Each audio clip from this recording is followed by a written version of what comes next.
Hello, I'm going to talk to you about the painting behind me, which is the Macgillycuddy Reeks in Ireland, and it's a commission, and it's actually a commission for somebody that lives literally 100 yards away from me, so I haven't got to move it far, and that's a good job because it is a big painting. I started this a few weeks ago. I showed you snippets of it as I went, but you haven't seen the final result. So this is the final result. It is a 2.1 metre canvas by metre. I had photographs to work from that the family had taken, which I studied, and I picked out the colour palette, and I also took some time to kind of find other colours that are in there that maybe aren't as obvious, and then on the canvas I've amplified them because we didn't want it to be a realistic kind of scene. We wanted it to be a little bit more energized, I guess, and also there's a lot of landscape in here, so you really do have to find other colours that you can put in, otherwise it becomes a little bit bland with just maybe a few greens and a few browns. So I've picked out a lot of purples, some dark reds, some oranges where the light's hitting, and also these lovely yellow flowers, which were in some of the photos, have really brought some energy to the painting as well.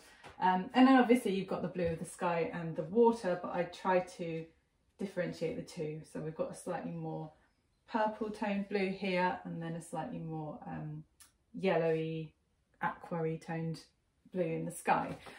So all those different things mean that you can add a little bit more interest to a scene. The biggest challenge I think was trying to create the idea of the distance in this painting, because there's obviously a huge difference between the foreground and the distance. So we've got the path which leads you into the painting, which is a good way of kind of creating a draw for the eye.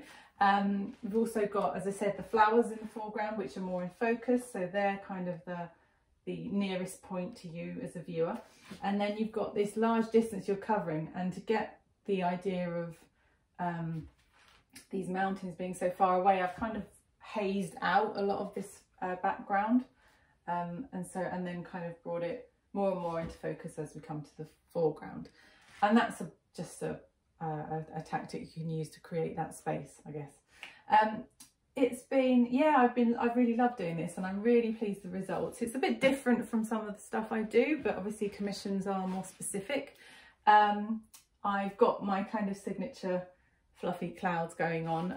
I wanted to create a bit more interest over here, because obviously this is quite heavy on the right hand side, so by adding some of these clouds over here we've evened it up a little bit.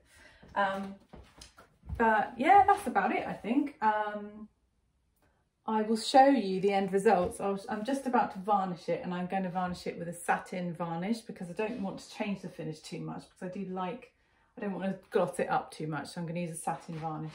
I hopefully will get some photos of it in situ, so I'll show you those as well. I'll take some close-ups, and I'll also show you the reference photos again, just so you can see what I was working with. But that's it, and I will see you soon. Bye.